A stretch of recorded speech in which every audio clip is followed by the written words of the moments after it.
Salah cukur, brother. Shalom Budayang, shalom. Jiwaku bertanya,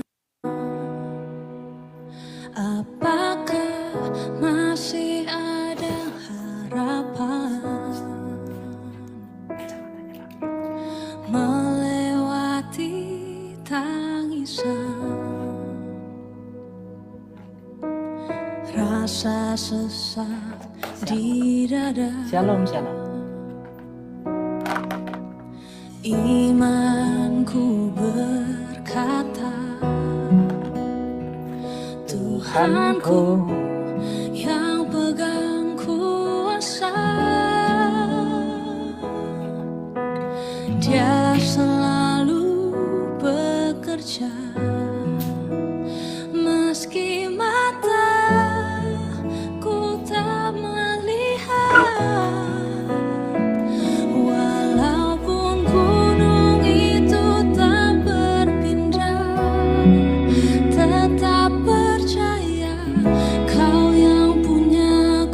Bunda Ayang, nanti kapan-kapan kita jawab ya.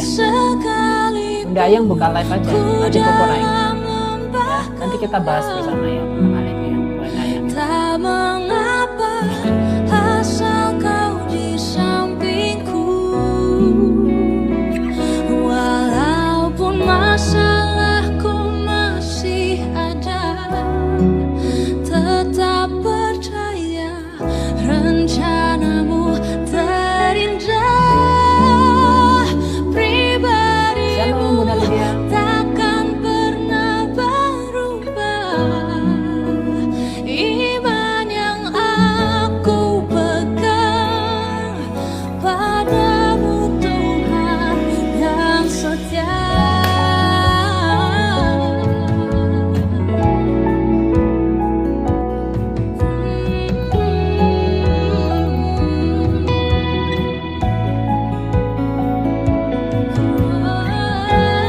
Puji Tuhan sehat, sekalipun agak kurang enak badan. Alhamdulillah, puji Tuhan sehat.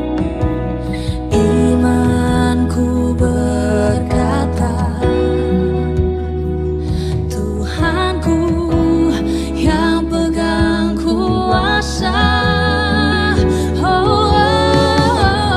Dia selalu bekerja meski batas tak melihat, walaupun gunung itu tak berpindah, tetap percaya Kau yang punya kuasa. Sekalipun ku dalam lembah gelap, tak mengapa asal Kau di sampingku, walaupun masalahku masih ada, tetap percaya rencanamu terindah, pribadimu takkan pernah berubah. Iman yang aku pegang padamu, Tuhan yang setia. Kalau mau pakai AC, Game aksi online Epic War Thunder siap membuat hari kerjamu yang membosankan jadi menggemparkan. Kapal tempur Jepang legendaris Yamato memasuki arena.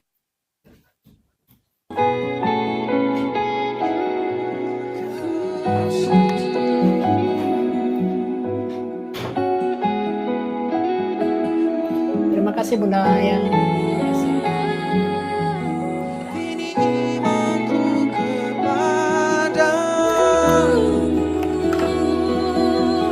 Kami berpegang teguh hanya padamu, hanya Kau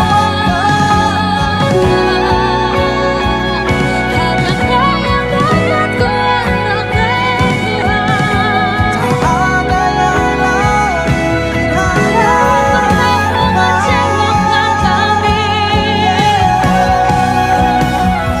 Walaupun gunung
Shalom Bapak Ibu yang saya kasihi demi nama Bapa dan Putra dan Roh Kudus. Satu hari lagi setiap hari Minggu kita akan membahas beberapa topik poin yang cukup cukup dalam hal ini. Nah, ini sebenarnya mungkin bahasanya bukan misa arwah ya, mungkin bahasanya doa arwah atau bagaimana ya. Coba saya agak ini ya, ini. Kita akan lihatnya dari sisi Alkitab, Bapak Ibu. Ya, kok apakah ini nanti mengarah kepada teman-teman kita Katolik? Enggak juga. Gitu. Karena versinya ini banyak, gitu ya. Tetapi kita menggunakan kata misa atau sebuah ritual atau sembahyang tentang arwah. Alkitab ini mengatakan kita seperti apa? Gitu loh. Nah, banyak sekali beberapa tambahan-tambahan pengajaran yang sebenarnya para rasul nggak pernah ngajar. Ya, ini juga pembelajaran ini bukan bersifat untuk nyerang teman-teman kita Katolik tuh.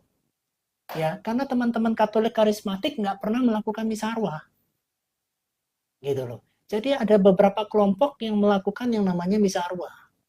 Nah, kita akan lihat background-nya seperti apa, sejarahnya seperti apa, bagaimana tercetusnya awal mulanya tentang misa arwah ini, gitu.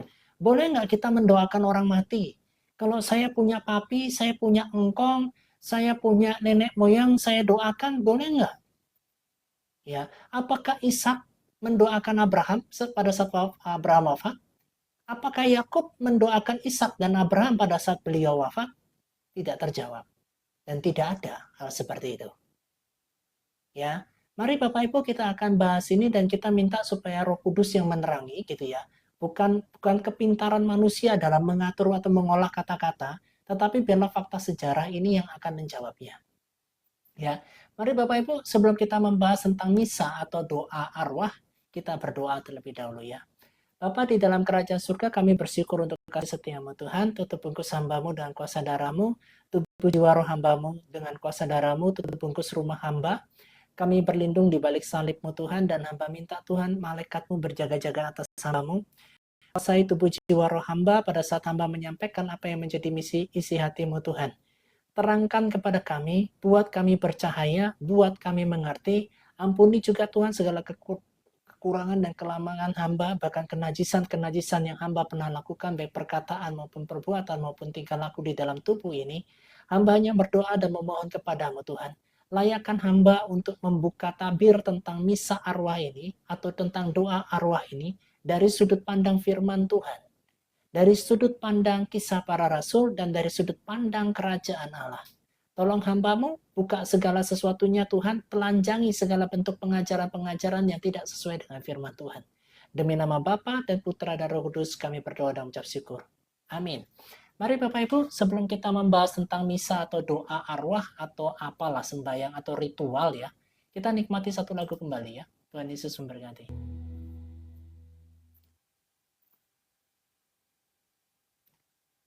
Doa atau sembahyang ya, doa atau sebuah ritual khusus seperti itu.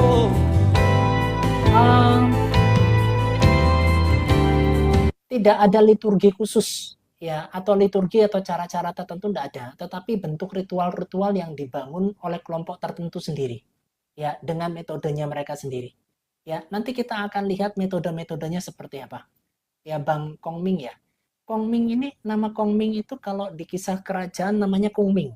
Ya, salah satu penasihat militernya Liu Bei. Ya, itu Kongming. Ya. Bagus namanya.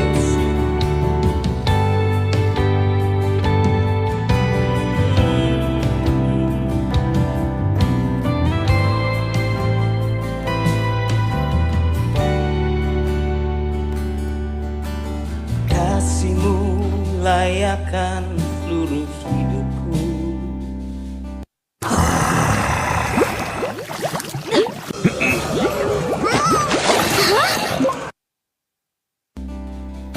Mampukan ku melakukan yang Kau inginkan.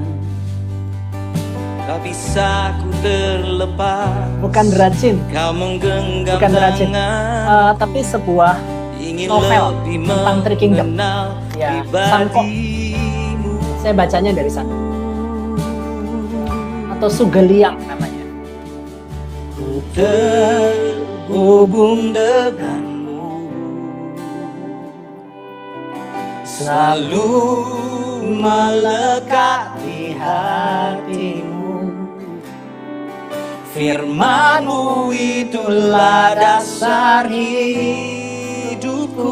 Bunda Rutleni, selamat ya, putrinya sudah kerja di teman kita. Bunda Rutleni, Tuhan Yesus memberkati ya. Haleluya.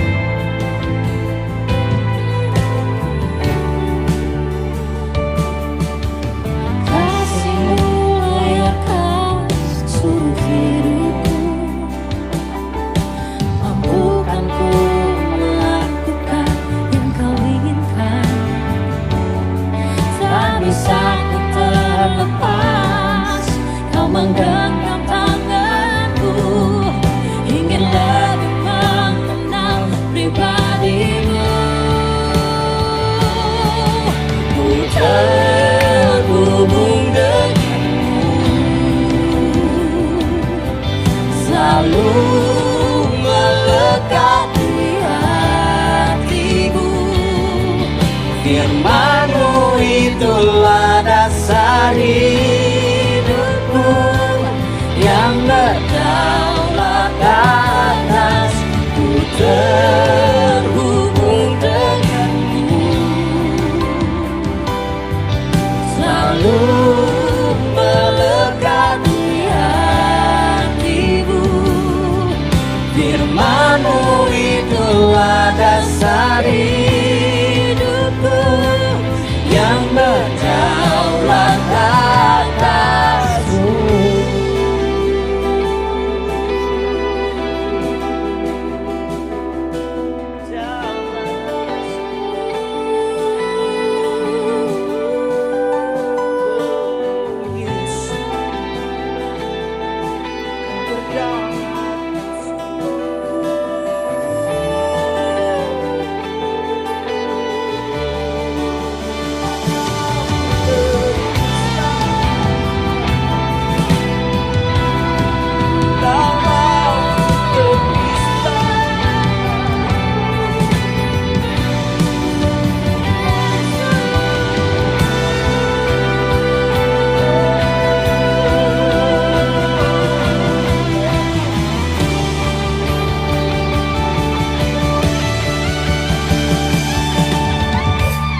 Terhubung denganmu,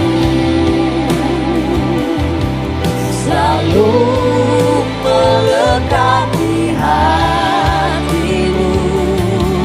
Firman-Mu itulah dasar hidupku, yang berdaulat atas. Ku terhubung denganmu, selalu melekat di hatimu. Firman-Mu itulah dasar hidupku, yang berdaulat atasku.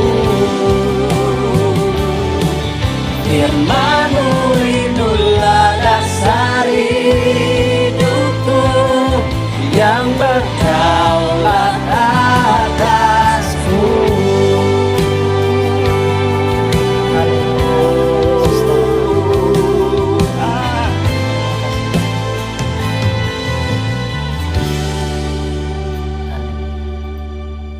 Mari Bapak Ibu kita bahas tentang misa atau doa arwah. Menurut Bapak Ibu, bolehkah kita mendoakan arwah atau keluarga kita yang sudah meninggalkan dunia ini? Bapak Ibu, dari sisi Alkitab seperti apakah tentang misa atau doa arwah? Ya Bapak Ibu ya, ini tidak merujuk atau menyerang daripada teman-teman kita dari Katolik, tidak. Tetapi kita akan melihat misa arwah, sejarah, latar belakang, makna, dan teologis dalam tradisi gereja Katolik. Ya, kita melihat pengertiannya. Ini memang ada di dalam tradisi gereja Katolik, ada. Mereka menggunakan istilah misa. Tetapi beberapa orang di luar Katolik mereka pakai istilahnya doa arwah.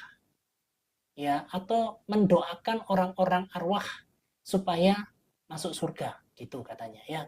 Mari kita Bapak Ibu secara pengantar memahami definisi dan esensi dari perayaan Ekaristi khusus yang didedikasikan untuk mendoakan keselamatan jiwa-jiwa umat beriman yang telah berpulang. Ya, ini secara kata pengantarnya Bapak Ibu ya. Saya akan Saya akan buatkan papan tulisnya lewat via Excel. Ya, Bapak Ibu. Oke, ini blank ya. Oke. Nah, jadi Bapak Ibu, tentang yang namanya ritual gitu ya. Ritual ini istilah nama saja ya, misa, doa. Ya. Ya, masuk ke namanya arwah. Gitu. Kita punya orang tua gitu ya. Punya orang tua. Nah, yang paling repot adalah kita dianggap sebagai seseorang ya, yang dianggap sebagai orang suci. Gitu. Orang suci seperti siapa? Abraham, ya, Ishak, Yakub, ya, Musa, terus Elia, ya, Elisa, dan sebagainya. Nah, pertanyaannya, apakah perlu kita mengatakan ritual atau doa untuk orang-orang seperti mereka ini? Nah, pemahaman tentang pengajaran-pengajaran ini, Bapak Ibu, sebelum ya dari Katolik, ini juga sudah ada sebelum-sebelumnya. Ya, tetapi secara pengantar, karena menggunakan kata misa, memang mengarahnya banyak kepada teman-teman kita dari Katolik. Memahami definisi dan esensi dari perayaan Ekaristi khusus. Ya, jadi ada perayaan Ekaristi khusus yang didedikasikan untuk mendoakan keselamatan jiwa-jiwa umat beriman yang telah berpulang. Ya, ya sebentar. Oke, sebentar ya, ini saya tutup dulu. Ya. Nah, ini semua sudah pulang.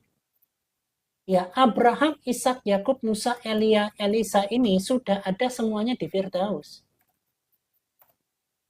Nah, pertanyaannya Bapak Ibu, adakah Musa, Elia, Elisa mendoakan Abraham, Ishak, dan Yakub untuk pergi ke Firdaus? Jawabannya tidak ada. Tidak ada. Nah, bagaimana kok di zaman era-era modern seperti sekarang ini, kenapa bisa ada? Itulah Bapak Ibu. Ya. Nah, asal-usul istilahnya itu namanya misa requiem. Ya. Kata misa arwah secara universal sering dikenal dengan sebutan misa requiem. Nah, istilah ini diambil dari kata pertama dalam antifon pembuka introit berbahasa Latin. Jadi Bapak Ibu gini loh, kata-kata Latin, bahasa Latin ini cukup banyak digunakan di era-era abad pertama oleh bapak-bapak gereja kita. Ya, di bahasa Yunani maupun bahasa Ibrani, mereka tidak ada yang namanya misa requiem.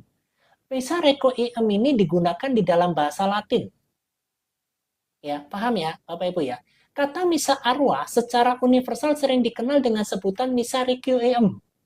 Ya, istilah ini diambil dari kata pertama dalam antifon pembuka introit berbahasa Latin. Requiem atermin dona eis domine. Berikanlah istirahat kekal kepada mereka ya Tuhan. Itu artinya. Ini bahasa apa kok? Ini bahasa Latin. Ya, bahasa Latin inilah yang dikatakan paling dekat dengan bahasa Aramaik. Bapak Ibu. Nah, praktik mendoakan arwah bukan hal baru. Bapak Ibu. Nah, pertanyaannya, kenapa kok diadopsi beberapa teman-teman Katolik kita tentang praktik doa arwah ini? Tradisi ini sudah ada sejak abad-abad pertama kekristenan. Ya, sebelum kekristenan ada, tradisi doakan arwah ini sudah ada. Jadi kalau Bapak Ibu lihat ada orang di kuburan, tiba-tiba mereka doa, nyanyi-nyanyi, menggunakan beberapa bahasa, mereka doakan arwah-arwah mereka itu. Ya, gereja mula-mula terinspirasi dari tradisi umat Yahudi yang memanjatkan doa silih bagi yang meninggal. Misal di dalam kitab 2 Makabe. Gitu.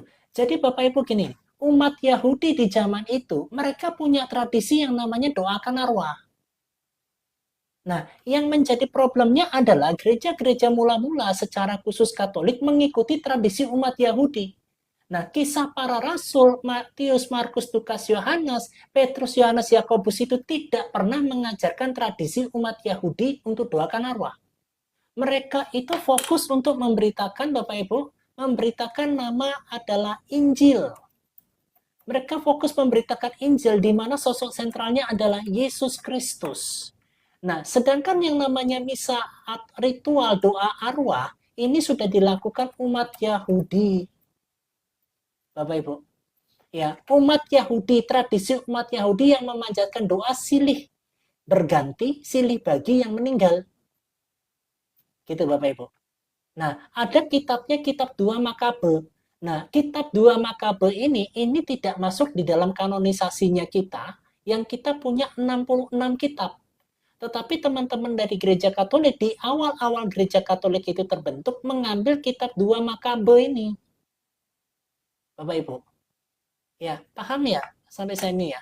Nah, jadi yang namanya doa arwah gitu, itu tradisinya umat Yahudi.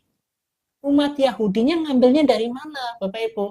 Umat Yahudi itu diprediksi saat mereka menyembah yang bukan Elohim. Mereka tidak menyembah Allah Abraham, Allah Ishak, Allah Yakub. Yang namanya mendoakan tradisi umat yang doakan arwah-arwah ini, Bapak Ibu. Ya, paham ya? Sampai sini ya Bapak Ibu ya. Nah, ada seorang siapa yang menggagas? Ya, ini siapa yang menggagas?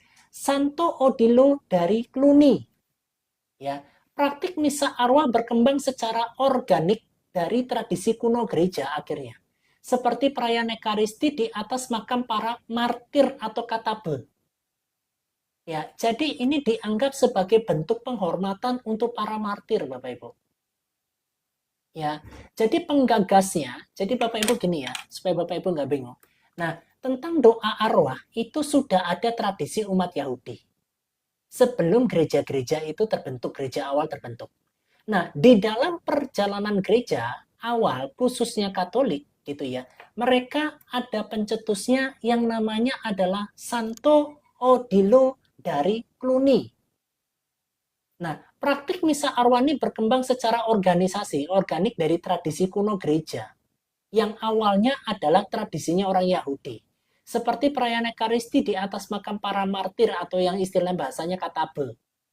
Namun tokoh sentral yang menggagas formalitas perayaannya adalah Santo Odilo, abbas dari Cluny. Ya, ini masukkan tradisi Yahudi ke dalam gereja mula-mula, khususnya gereja Katolik. Pada tahun 998 Masehi, abad yang keberapa? 10. Ya, jadi abad 1, 2, 3, 4 gitu ya. Tidak terlalu, tetap ada orang Yahudi tetap mendoakan arwah, tetapi dimasukkan ke gereja Katolik ini pada abad 998 Masehi, pada abad yang keberapa? Ke-10. Ya, paham Bapak Ibu? Paham ya? Sampai sini paham ya? Nah, tetapi Bapak Ibu, Injil yang diberitakan oleh Petrus, ya, Yohanes, ya, Yohanes, Yakobus, ya, mereka tidak pernah mengajarkan praktik daripada orang-orang Yahudi yang namanya praktik doa arwah. Bapak Ibu. Ya, Petrus, Yohanes, Yakobus, 12 murid Yesus tidak pernah mengajarkan yang namanya praktik doa arwah yang sudah ada menjadi tradisinya umat Yahudi. Ya, tradisi Yahudi. Ya, Bapak Ibu bisa perhatikan di dalam kitab Kisah Para Rasul, jadi Petrus, Yohanes, Yakobus hanya memberitakan tentang satu sentral yang bernama Yesus Kristus Tuhan. Di dalam Injil itu, Injil adalah Yesus Kristus Tuhan yang menjadi sentral. Dialah penebus, dialah karya keselamatan, dialah pribadi. Ya, yang di akhir zaman ini sudah tidak lewat nabi-nabi lagi, tetapi lewat yang namanya Kristus Yesus. Ini tertulis di dalam kitab Ibrani pasal yang pertama ayat yang kedua. Dijelaskan di zaman purbakala Allah berbicara lewat nabi-nabi, tetapi di akhir zaman dia berbicara lewat Yesus Kristus, anaknya yang tunggal. Ya, jadi Bapak Ibu, sebelum ada kekristenan, praktik daripada doa arwah ini sudah dilakukan oleh umat Yahudi, Bapak Ibu. Ya, yang akhirnya pada abad yang ke-10, Gereja Katolik mengadopsi yang namanya misa arwah ini. Oleh siapa penggagasnya? Penggagasnya adalah Santo Odilo dari Cluny. Ya, pada tahun 998 Masehi, beliau menetapkan perayaan peringatan arwah semua orang beriman, All Souls Day. Nah, pribadi inilah yang membentuk yang namanya perayaan peringatan arwah semua orang beriman. Nah, pertanyaannya kenapa dicampurkan di dalam gereja tradisi Yahudi ini? Yang notabene pada abad pertama, abad kedua, abad ketiga tidak pernah mengajarkan yang namanya arwah. Doa arwah. Setiap tanggal 2 November untuk biara-biaranya. Jadi pada tanggal 2 November itu adalah All Souls Day, peringatan hari arwah semua orang yang beriman.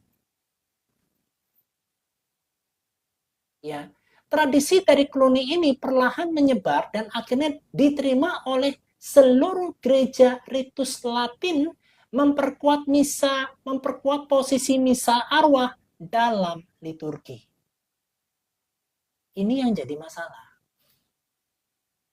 Kenapa? Karena Petrus tidak pernah mengajarkan ini. Yohanes, Yakobus tidak pernah mengajarkan ini. Nah, jadi Bapak Ibu, yang saya mau sampaikan tuh begini. Ya, akan sangat bahaya kekristenan kita ini bercampur dengan budaya-budaya yang tidak sesuai dengan Alkitab kita. Itu berbahaya loh. Ya, doa-doa arwah sebelum kekristenan ada, sebelum kisah para rasul ada, itu sudah sering dilakukan. Petenung-petenung, ya seperti yang dilakukan di zamannya Saul, pada saat Saul datang seorang petenung gitu ya, untuk memanggil arwahnya arwahnya Samuel. Dia panggil lewat apa? Karya okultisme petenung. Ya, ini terus dibawa. Ya, ini masuk ke sebuah tradisi, ini masuk ke beberapa agama. Gitu. Makanya ada beberapa agama, bukan cuma Katolik ya, maksudnya mereka percaya dengan namanya arwah-arwah itu.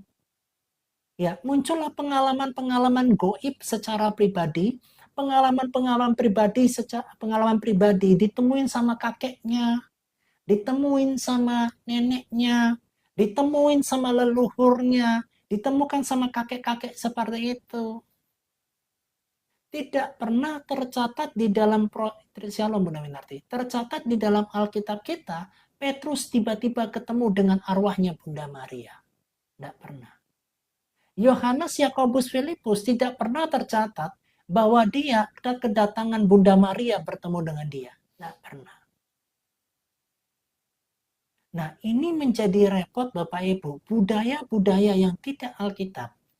Apa yang tidak pernah diajarkan Yesus Kristus, ya, diajarkan sama tokoh-tokoh di kemudian hari yang menggabungkan tradisi Yahudi, digabungkan di dalam tradisi kegerejaan. Ya, Bapak Ibu buka di dalam kitab Matius pasal yang ke-28, Bapak Ibu. Ya, supaya Bapak Ibu paham ya dalam hal ini ya. Ya, Bapak Ibu buka di dalam Matius pasal yang ke-28.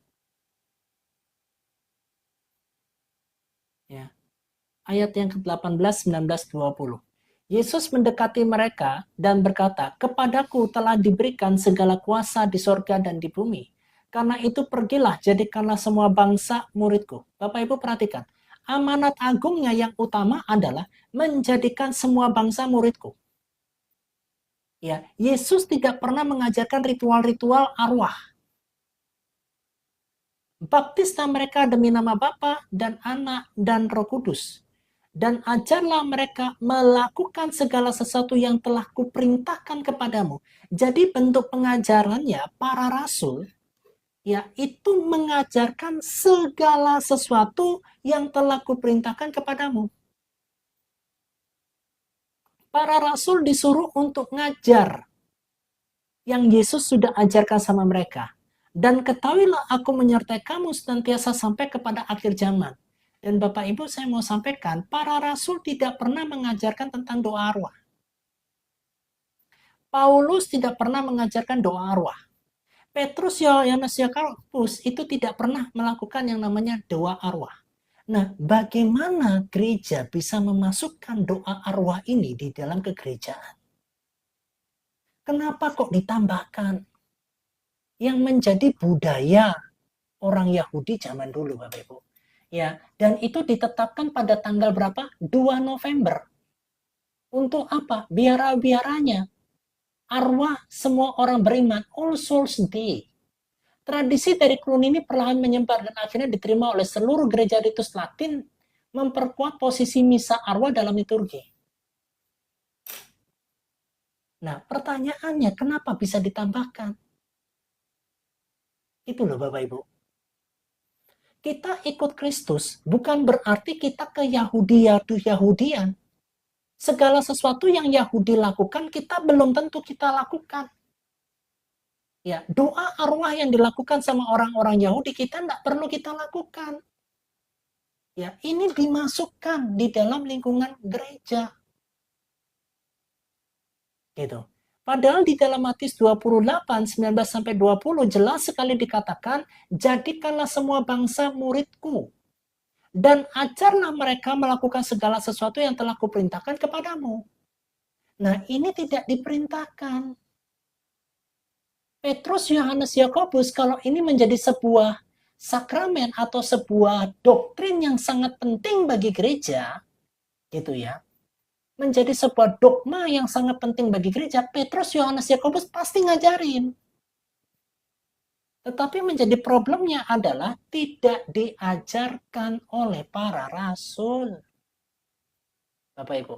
Nah, muncul di dalam bahasa Latin dua kalimat, yaitu communio sanctorum, persekutuan para kudus. Latar belakang utama misa arwah adalah keyakinan bahwa kematian tidak memutuskan ikatan kasih antara anggota gereja. Terdapat persatuan rohani yang erat antara gereja yang masih bersiara di bumi dengan jiwa-jiwa yang sedang dimurnikan dan para kudus yang telah mulia di surga. Bapak Ibu perhatikan, jiwa-jiwa yang sedang dimurnikan. Apa bedanya dengan istilah kita di laundry di neraka? Bapak Ibu. Nah, muncullah yang namanya purgatorium. Api penyucian.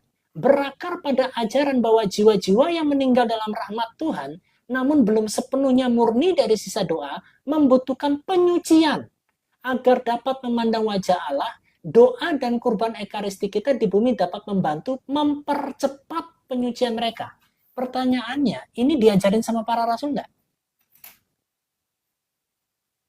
Bapak Ibu. Ini diajarkan enggak sama para rasul? Jawabannya tidak. Nah, jadi Bapak Ibu, mohon maaf ya, saya balik lagi kameranya di sini. Jadi Bapak Ibu, sesuatu hal yang sifatnya api penyucian atau purgatorium, ya, api penyucian, ya, mohon maaf, ini diadopsi sama siapa? RT 6, teman kita dari sebelah. Ya, api penyucian adalah sebuah ketentuan bagimu untuk mendatangi neraka. Sebuah ketentuan. Ya, sebuah ketentuan. Sebuah kepastian. Untuk kamu apa? Untuk mendatangi neraka. Tetapi yang beriman akan diselamatkan. Nah, ini sama dalam konteks purgatorium. Ya, yang namanya adalah api penyucian ini. Begitu. Ya, saya kasih warna apa ya? Saya kasih warna ini aja. Nih, api penyucian Bapak Ibu. Menurut Bapak Ibu bedanya di mana? Gitu. Kenapa istilah purgatorium atau api penyucian ini ada di teman kita di RT 6? Kok bisa sama? Ya, hanya imannya diganti. Imannya kepada Allah dan juga kepada Rasulnya. Allah dan Rasul. Gitu. Kalau kita di api penyucian ini adalah karena kita beriman kepada siapa? Kristus Yesus. Bedanya cuma di sana. Ya, cuma beda nama ini saja. Ya, apa yang Alkitab katakan Bapak Ibu? Yuk kita lihat Bapak Ibu di dalam kitab Perjanjian Baru. Saya cari ayatnya ya Bapak Ibu, sabar ya.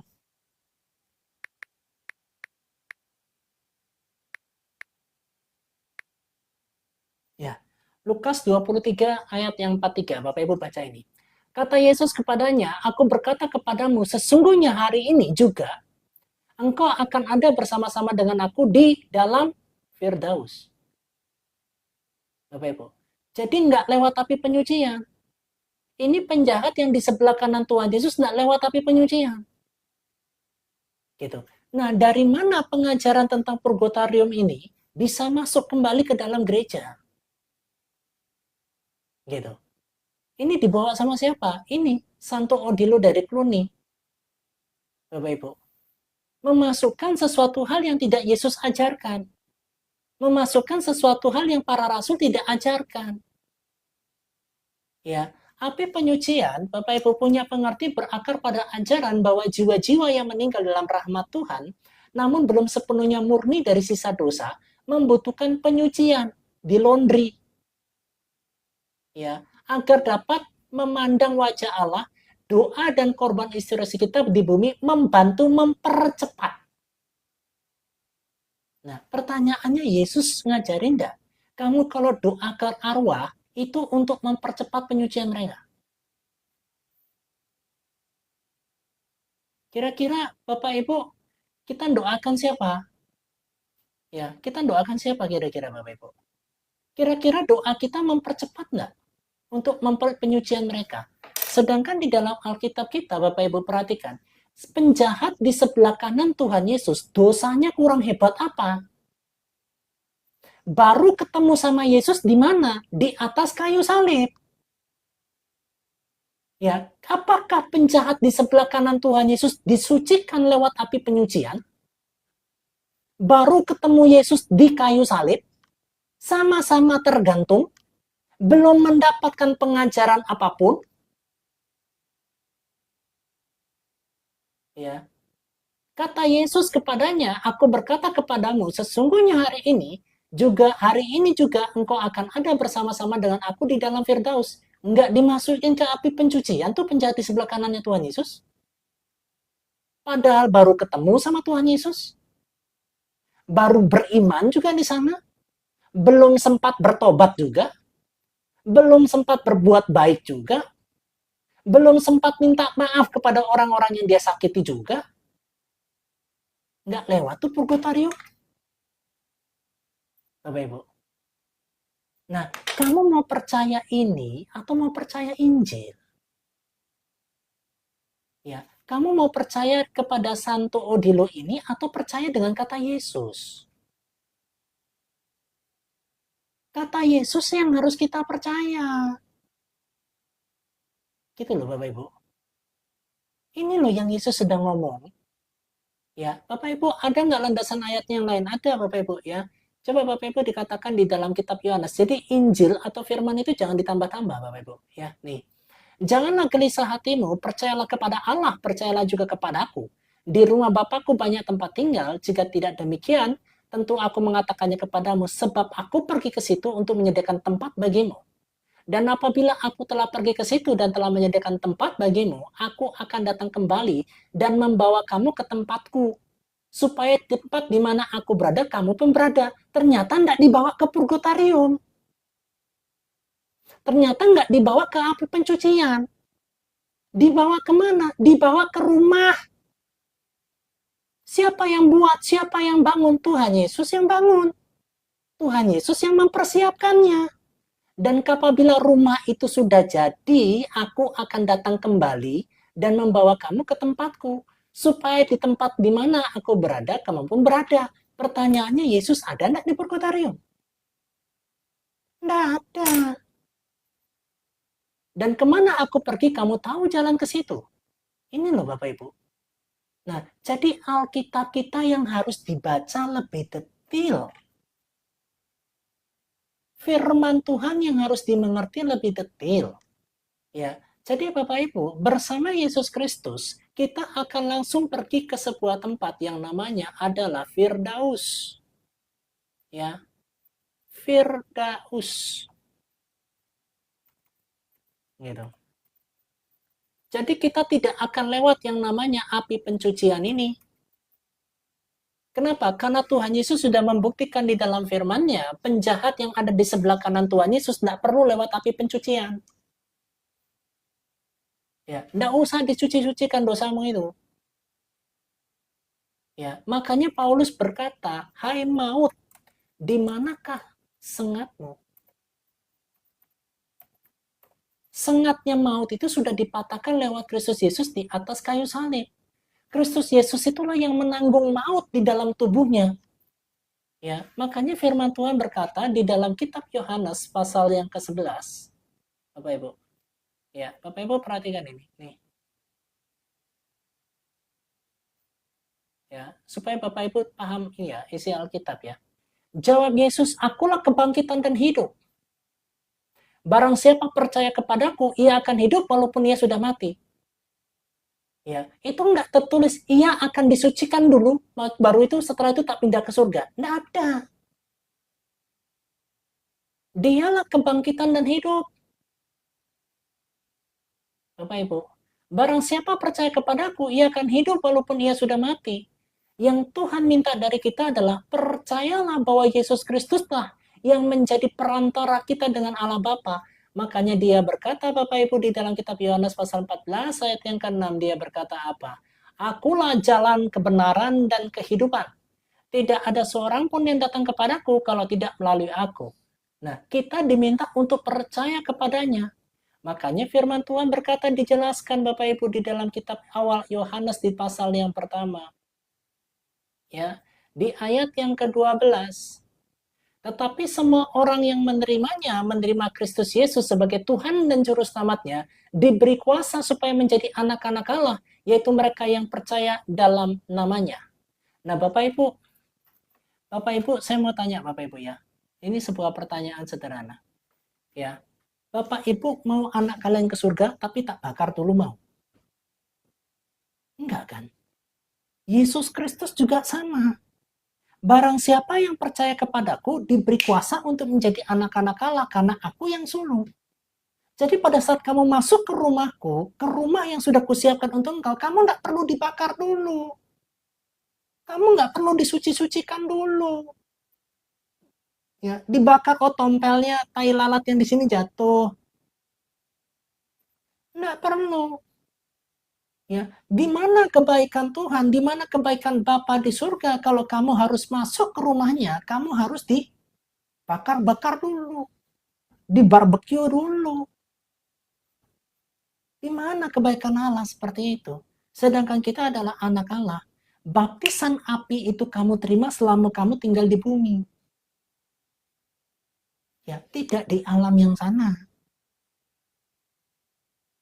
Ya, siapa yang mengajarkan ini gitu loh. Sedangkan Yesus pun tidak pernah ngajarin ini. Ya, Yesus berkata, "Kamu saat ini juga bersama dengan aku di Firdaus." Apakah penjahat yang di sebelah kanan Tuhan Yesus masuk ke api pencucian? Tidak.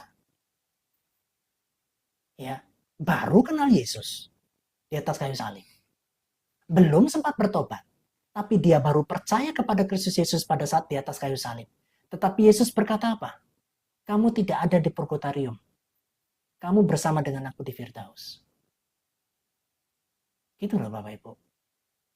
Jadi segala sesuatu yang tidak pernah diajarkan Yesus, segala sesuatu yang tidak pernah diajarkan kisah para rasul, jangan ditambah-tambahin. Ya, Bapak Ibu paham ya? Saya akan balik lagi ayat ininya ya. Ya, paham ya Bapak Ibu ya? Oke, Bapak Ibu paham ya? Ya, ini dasarnya semuanya ya. Tentang daripada latar belakang secara teologis. Nah, simbol utama di dalam liturgi misa arwah yang pertama adalah lilin. Nah, ini pakai lilin Bapak Ibu. Ya, dinyalakan di dekat peti mati atau altar, simbol kebangkitan Kristus sebagai terang dunia. Jadi dibuat simboliknya lilin ini yang menuntun jiwa melewati kegelapan maut menuju kehidupan kekal di surga. Ya, ini langsung di Firdaus, nggak perlu dituntun-tuntun lagi. Ya, nggak perlu lagi melewati kegelapan maut, itu nggak perlu. Ini sama saja kalau misalnya kita berbicara lewat yang namanya jembatan. Ya, sebelum masuk surga arwahnya ngelewatin dulu yang namanya apa? Jembatan. Ya, ngelewati sebuah perjalanan yang gelap dulu baru ke surga, nggak ada. Ya, di kitab Lukas sudah jelas dikatakan, kamu bersama-sama dengan aku di Firdaus saat ini juga. Bapak Ibu. Ya, ini loh Bapak Ibu. Lilin Paskah, berikutnya air suci. Gitu. Ya, apa bedanya dengan Samsam? Samsam itu juga air suci. Pertanyaannya berapa banyak ada air suci di muka bumi ini? Memercikan air suci pada jenazah mengingatkan pada rahmat sakramen pembaptisan. Melalui pembaptisan, manusia mati bersama Kristus agar kelak bangkit bersamanya. Itu betul. Ya, pengertian daripada mati bersama Kristus, bangkit bersama Kristus, itu betul Bapak Ibu. Itu pengertian daripada baptiso. Nah, tetapi ini bukan air suci. Ya, air yang dianggap suci. Ya, padahalnya airnya juga air PDAM. Bukan air khusus. Air yang ada di dalam sumur. Ya, bukan air khusus. Ya, bukan air dari surga gitu loh. Jadi kalau air PDAM jangan dikatakan air suci. Gitu. Oh, ini sudah disucikan lewat doa-doa. Oh ya, beda konteks. Gitu. Jadi air PDAM kalau didoakan jadi suci. Ya, parameternya juga nggak ada, Bapak Ibu. Ya, kehidupan kita yang seperti Kristus itu yang menyucikan kita sebetulnya. Pola hidup kita yang melakukan firman Tuhan itu yang menyucikan kita. Kehidupan kita yang menjauhi dosa itu yang menyucikan kita, bukan dalam bentuk banyak air-air kayak begini. Ya, setelah itu banyak yang namanya dupa ukupan. Mendupai jenazah adalah tanda penghormatan terhadap tubuh manusia sebagai bait Roh Kudus. Asap dupa yang membumbung menyimpulkan doa kita yang naik ke hadirat Allah. Memang tertulis di dalam kitab Perjanjian Lama ada sebuah dupa yang dipakai itu bagaikan asap. Ya, yang naik ke dalam hadirat Tuhan itu merupakan doa orang-orang kudus. Ya, tetapi di zaman sekarang itu tidak diartikan secara harafiah. Nah, simbol lilin air suci dupa, makanya teman-teman jangan heran. Teman-teman Hindu kita juga pakai dupa. Ya, karena ini mirip-mirip ajarannya. Ya, teman-teman kita, teman-teman muslim kita, mereka punya air suci sendiri. Ya, termasuk yang namanya lilin. Ya, sedangkan para rasul tidak pernah menyiapkan lilin, air suci atau dupa, enggak. Kehidupan mereka yang menjadi dupa yang harum di hadapan Tuhan. Doa-doa mereka, doa orang-orang kudus itu yang menjadi dupa yang harum di hadapan Tuhan. Tidak lagi secara fisik maupun harafiah, tetapi secara rohani. Oh, kenapa itu? Baterainya habis. Sebentar. Ya, Bapak Ibu dipahami ya, sampai sini ya, Bapak Ibu ya. Gitu. Wah, Koko ini nyerang Katolik ya? Enggak. Saya enggak nyerang Katolik. Saya menyerang pengajaran yang enggak sesuai dengan Alkitabiah. Ya, saya tidak serang Katoliknya. Katolik bagus-bagus. Secara disiplin manajemennya keren banget. Ya, tetapi pengajaran ini enggak sesuai dengan Alkitabiah. Pengajaran ini tidak sesuai dengan kisah para rasul. Pengajaran ini tidak diajarkan oleh Yesus. Pengajaran ini tidak diajarkan oleh Petrus, Yohanes, Yakobus. Itu yang saya tolak. Ya, enggak lah, kita nggak boleh nyerang-nyerang gitu. Ya, kita menyerang sesuatu yang sifatnya tidak alkitabiah, yang tidak diajarkan Kristus. Kita bukan menyerang, tapi kita menginformasikan. Ya, paham ya, Bapak Ibu ya? Kita menginformasikan. Ya, termasuk purgatorium ini, Bapak Ibu. Ya, nih, lilin, air, dupa itu akan terus dipakai hampir semua agama. Teman-teman Buddha kita di Kelenteng itu dupa itu luar biasa, Bapak Ibu. Ya, saya pernah datang ke Kenjeran. Ya, jangan membandingkan lagi menyerang, betul. Saya pernah pernah datang ke Kenjeran di Surabaya. Itu dupanya itu betul-betul luar biasa. Wangi, harum gitu ya. Tapi mata saya sakit karena kena asap. Nah, jadi dupa, air suci, lilin Paskah ini menjadi banyak simbolik di hampir semua agama. Ya, kecuali di Kristen. Kristen sudah nggak pakai model-model kayak begini lagi. Lilin itu dipakai pada saat kita Natal aja. Ya, Holy Night itu aja.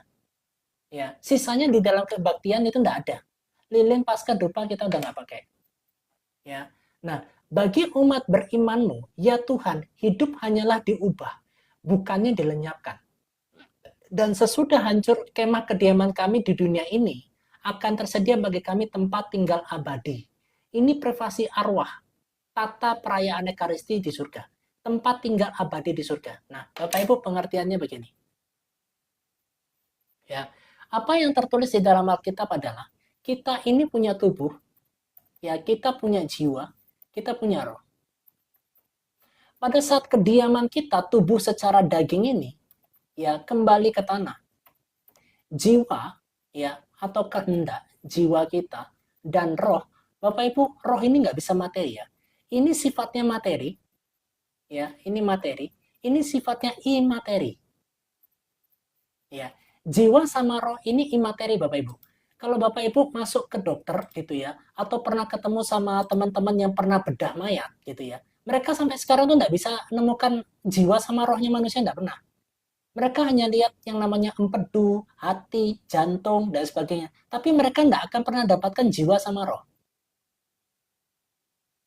Ya, paham ya Bapak Ibu ya? Saat tubuh dagingmu ini dibongkar, ya, kamu akan masuk dengan pemberian tubuh yang baru. Ya, tubuh yang seperti apa? Tubuh yang seperti malaikat. Nah, tubuh yang seperti malaikat ini tidak dapat binasa. Mengikuti jiwa dan roh ini. Paham ya? Bapak Ibu paham ya? Ya, makanya Bapak Ibu Yesus Kristus berkata, ya, jangan sesat, di surga itu tidak ada kawin dan mengawinkan. Tetapi kamu akan hidup seperti malaikat di surga karena tubuh yang binasa ini, Bapak Ibu. Tubuh daging yang binasa ini diganti dengan tubuh yang tidak binasa. Mengikuti apa? Mengikuti jiwa dan roh ini. Ya, makanya Bapak Ibu pada saat Bapak Ibu menggunakan tubuh yang tidak dapat binasa ini, kalian nanti makan di surga, makan buah, itu bisa merasakan enaknya. Kalian bisa berbicara satu dengan yang lainnya, seperti saya berbicara dengan Bapak Ibu, itu rasakan. Nah, roh kita ini adalah roh dari kandungan Roh Kudus, yang kita sudah terpilih menjadi anak Allah. Ya, makanya Bapak Ibu, di dalam kekristenan, bukan dalam kekristenan, di dalam Kristus Yesus itu ada yang namanya kepastian. Ya, kamu posisinya anak. Anak itu akan tinggal dengan Bapak. Ya, Bapak Ibu, kalau kamu ikut Kristus Yesus, pasti dapat makan, pasti dapat rumah, pasti hidup. Ya, pasti dapat makan, pasti dapat rumah, pasti dapat surga. Kenapa? Karena kamu anak. Dan anak dan Bapak ini akan tinggal bersama. Ya, akan tinggal bersama. Makanya Yohanes 1 ayat 12 itu mengatakan kamu sebagai apa? Posisimu sebagai anak. Bapak Ibu. Makanya kenapa kita dipanggil sebagai anak Allah? Kita dipanggil sebagai anak Tuhan. Karena Bapak kita Tuhan. Bapak akan tinggal dengan anak. Kalau kamu tidak punya status anak, kamu tidak tertulis.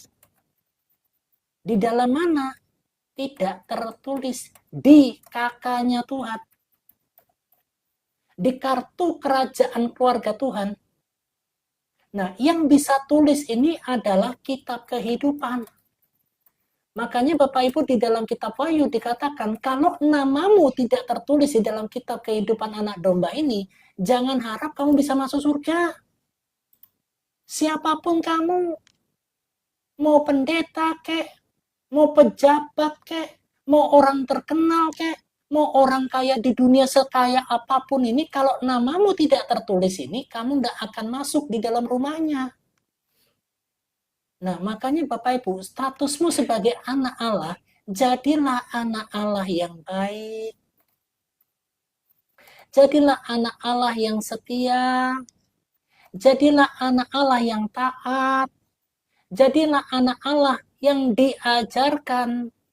Yang diajarkan sesuai para rasul. Ya. Jangan loncat-loncat yang lain-lain. Ya, shalom, mudah-mudahan shalom. Paham ya, Bapak Ibu ya? Jangan loncat-loncat ke purgatorium. Jangan loncat-loncat ke yang namanya doa arwah. Gitu loh. Ya, paham ya, Bapak Ibu ya? Sampai sini paham ya? Kita lanjut. Nah, itu yang maksudnya tentang kemah kediamanmu di dunia ini akan tersedia bagi kami tempat tinggal abadi di surga. Nah, keluargamu yang sudah almarhum, keluargamu yang sudah meninggal, kamu nggak perlu doakan. Doamu tuh tidak akan mempercepat dia masuk surga karena dia ada di api penyucian di purgatorium. Nggak ada. Mereka sudah ada di Firdaus, Bapak Ibu. Ya, beberapa sumber literatur secara mendalam membahas tentang sejarah, pedoman liturgi dan teologi di balik misa arwah. Tetapi tidak ada landasan firmannya di dalam hal itu. Ya. Apakah kita dihakimi sesuai dengan kitab kehidupan? Kitab kehidupan itu Bapak Ibu, kitab kehidupan Bang Prajurit, itu nama kita, status kita di dalam KKI Kerajaan Allah. Mirip suaranya sama Elia Miron, bukan? Saya Elisa Miron. Saya bukan Elia Miron, saya Elisa Miron ya. Enggak, saya bercanda ya. Ya. Nah, makanya Bapak Ibu ada yang namanya sebuah judul buku atau dokumen. Dokumen itu Katekismus Gereja Katolik, penulis sumbernya Vatikan, fokus pembahasannya adalah dasar teologis tentang purgatorium dan persekutuan para kudus. Kok kalau gitu purgatorium ini dapat pengajarannya dari mana? Ya, kenapa kok ada ajaran purgatorium? Nanti saya jawab. Ya. Tata perayaan Ekaristi Arwah. Ini ada judul bukunya Bapak Ibu. Ya. Ini dibuat penulis sumbernya adalah KWI Konferensi Wali Gereja, panduan resmi liturgi, doa resmi dan privasi misa arwah di Indonesia. Nah, berikutnya adalah kematian, keuntungan atau kehancuran. Ini judul buku ya. Bapak Ibu bisa ketik judul buku ini ya. Nanti Bapak Ibu bisa cari. Nah, ini ditulis sama Romo Desi Ramadhani SJ. Pemahaman teologis, biblis, dan perenungan mendalam tentang kematian dan harapan kekal. Ya, paham Ibu ya? Nah, Bapak Ibu, bagaimana pengajaran purgatorium itu kok bisa ada? Kok api pencucian itu bisa ada? Dasarnya dari mana? Dasarnya dari sini. Ya, Adam, sebentar Bapak Ibu.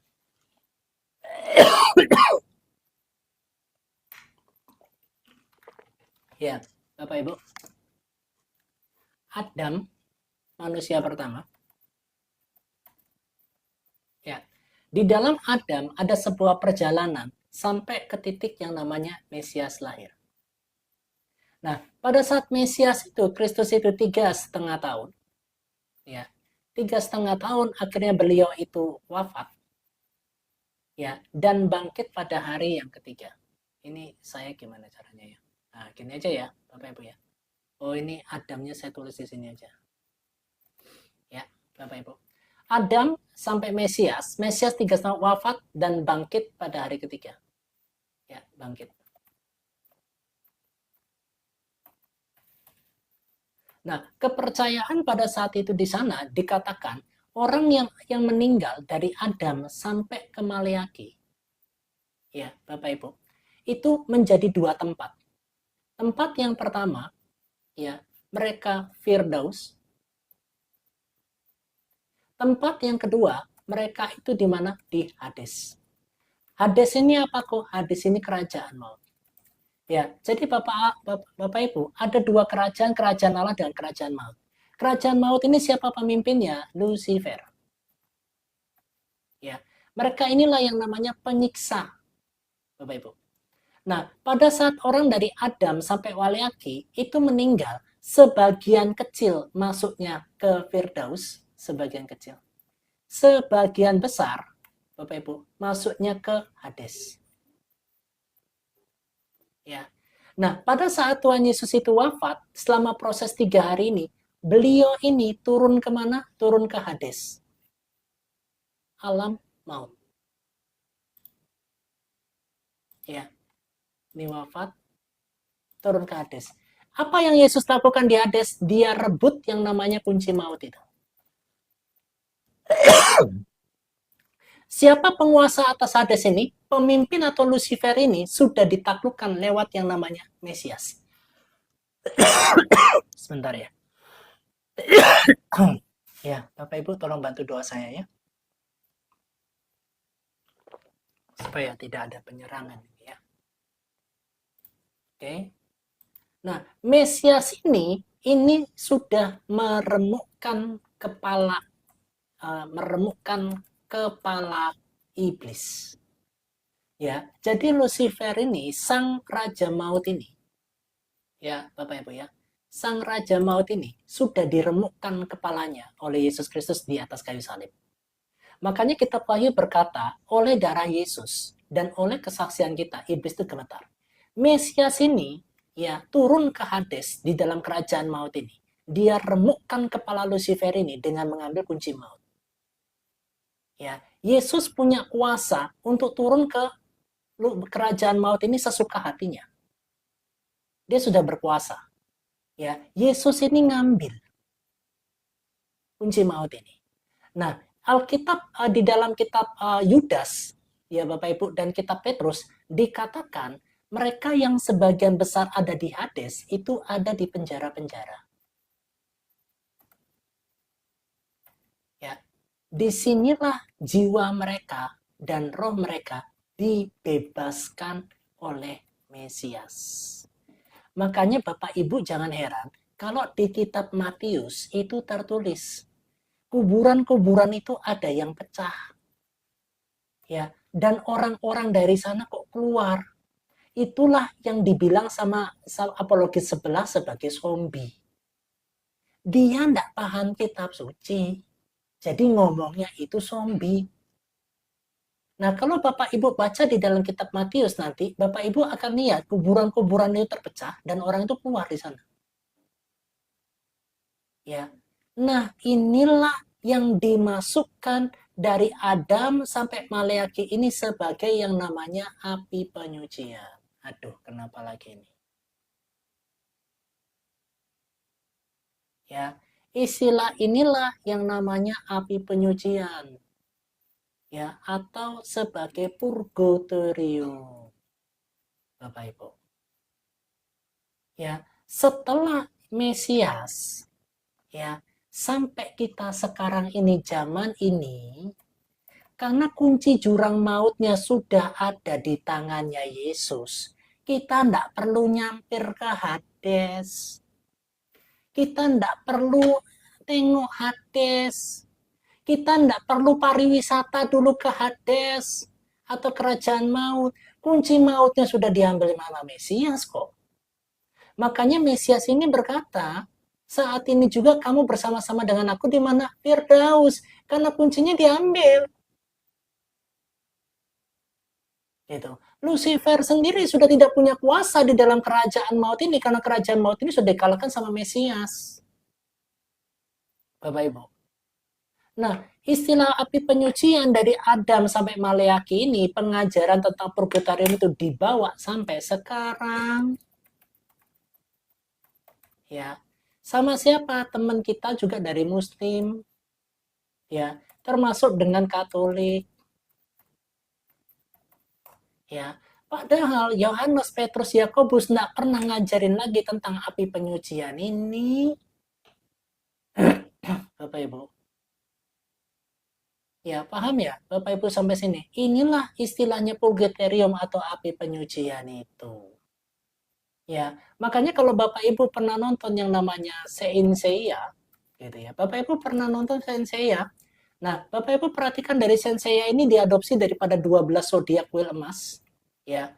Setelah itu mereka kemana? Setelah itu mereka masuk ke Poseidon, ya, Poseidon, penguasa laut, gitu ya, Poseidon. Setelah itu mereka kemana? Ke Hades. Setelah dari Hades mereka kemana? Ke Elysium, ya. Ya, nah ini semua diambil dari mana? Diambil daripada kisah-kisah dari Yunani. Gitu. Loh, dalilnya kok mana? Kok narasi ada? Ini dalilnya, Pak. Nih, buku-bukunya ini, Pak. Dalilnya, Pak. Ya, kalau kisahnya Sensei, cari dalilnya, Pak. Bapak bisa masuk ke Google nanti cari di sana. Ya. Oke, Bapak Ibu paham ya? Nah, inti pembahasannya adalah sebuah perayaan atau harapan. Misa arwah bukanlah momen keputusasaan, melainkan perayaan harapan. Ya, ini secara teologis yang dibuat. Pembahasan utama meliputi memohon belas kasih Allah bagi arwah, memberikan penghiburan iman bagi keluarga yang ditinggalkan, dan menegaskan kembali janji kebangkitan badan. Ya, jadi arwah ini tidak perlu dimasuk-masukkan sebetulnya. Ya, Bapak Ibu ya. Terima kasih atas perhatian Anda. Ya, ini Bapak Ibu masuk ke sini, ya. Retro apa ini? Candelas ini nih. Kalau minta datanya ini, ya. Ya, terima kasih buat doanya, Bunda Lydia. Ya, nih. Ya, semuanya ada nih di sini. Gitu. Kalau mau minta makalahnya enggak apa-apa, saya kasih ini. Ya, kalian bisa klik sendiri nanti di sini ya. Nah, ini klik di sini nanti bisa kalian copy aja ini. Copy, aduh. Ya. Nah, ini nanti di copy aja, di copy saja, nanti masuk ke web, nanti kalian cari sendiri. Itu bisa. Ya, paham ya Bapak Ibu ya? Oke, saya balik dulu kameranya. Ya. Itulah kisahnya Bapak Ibu tentang yang namanya misa doa arwah. Nah, Bapak Ibu yang mau saya sampaikan begini. Kalau ada sebuah janji di dalam kata Alkitab. Terima kasih saudaraku. Di dalam Alkitab dikatakan begini, barang siapa yang meninggalkan orang tuanya, keluarganya, suaminya, istrinya dan mengikut aku akan kembalikan 100 kali lipat. Ya, Bapak Ibu ya. Bahkan di sana dikatakan kalau kamu meninggalkan istrimu, meninggalkan suamimu begitu ya. Di dalam beberapa terjemahan, aku akan kembalikan 100 kali lipat. Itu bukan dikembalikan 100 kali lipat istri, bukan. Ya, bukan. Bapak Ibu, dari zaman Adam, ya, zaman kisah para rasul sampai zaman kita sekarang. Pada saat nanti kita almarhum, ya, kita masuk ke rumah Bapa, ke dalam kerajaan surga, kita akan bertemu dengan mereka. Kita akan bertemu dengan Abraham. Kita akan bertemu dengan yang namanya Elia. Kita akan bertemu yang namanya Elisa. Sebentar, Bapak Ibu. Saya ada WhatsApp masuk sebentar ya. Ya, kita akan bertemu dengan kakek nenek kita. Kita akan ketemu dengan istri kita yang mati di dalam Tuhan. Itu yang dikatakan sebagai Allah itu dikembalikan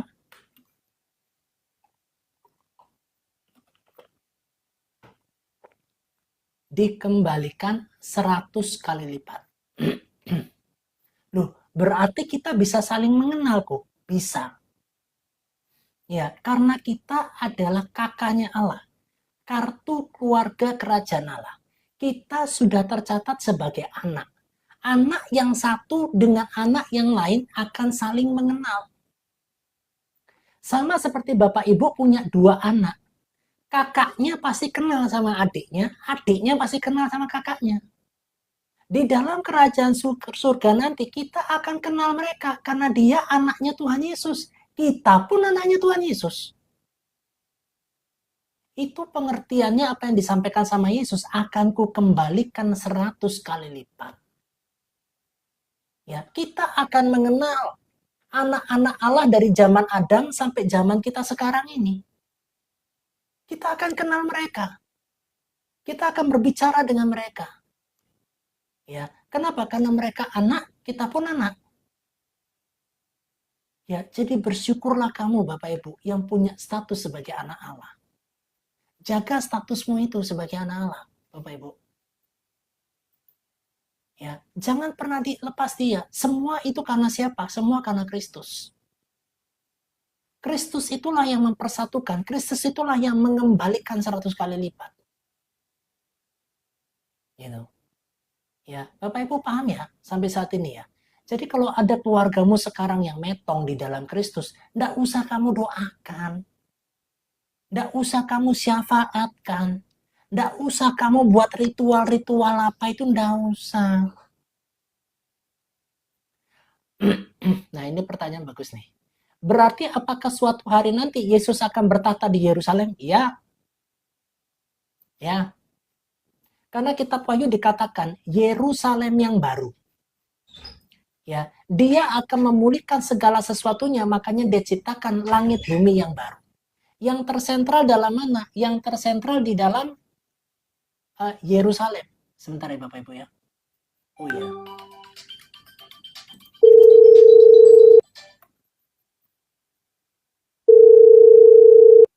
Ya, saya ada telepon masuk. Sebentar Bapak Ibu. Sebentar ya Bapak Ibu ya. Bapak Ibu, sebentar ya. Saya ada telepon masuk. Saya setelkan satu musik dulu ya. Beautiful.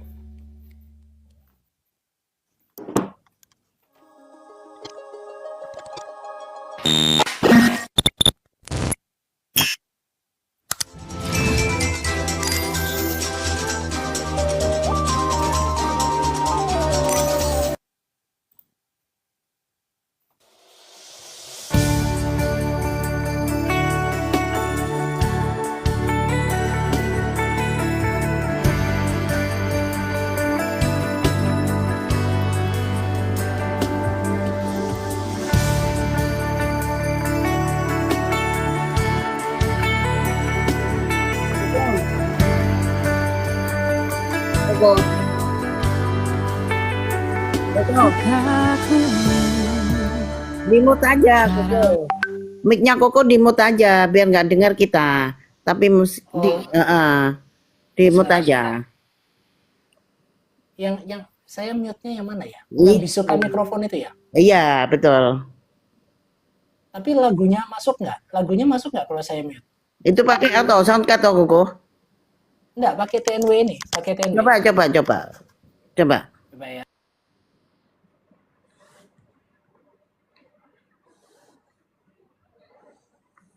Nggak dengar Koko. Nggak dengar. Iya. Kalau pakai soundcard kita dengar Koko. Nggak apa-apa, tinggal aja Koko muter atau Koko tinggal aja. HP-nya dibawa yang untuk Masalahnya HP-nya yang ini. oh, Masalahnya HP-nya yang ini. Saya nggak ada HP lagi. Ini HP-nya nggak ada telepon.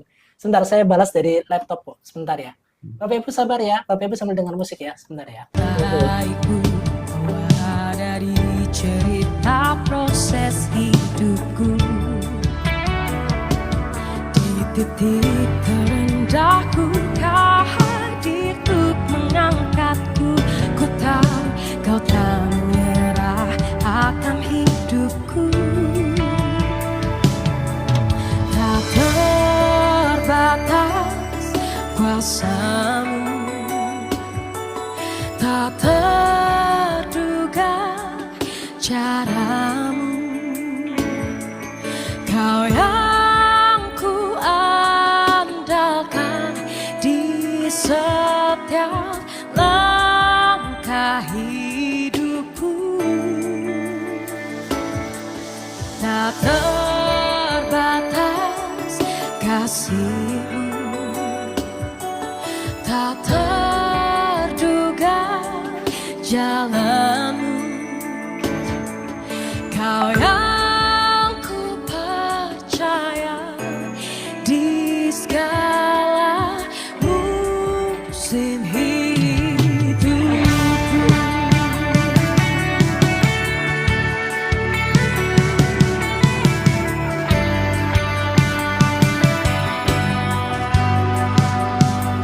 Ku kagum caramu mencintaiku. Kau ada di cerita proses hidupku. Di titik terendahku kau hadir untuk mengangkatku. Ku tahu kau tak menyerah akan hidupku. Tak terbatas kuasamu, tak terduga caramu. Kau yang ku andalkan di setiap langkah hidupku. Tak terbatas kasihmu, tak terduga jalanmu. Kau yang ku percaya di segala musim hidupku.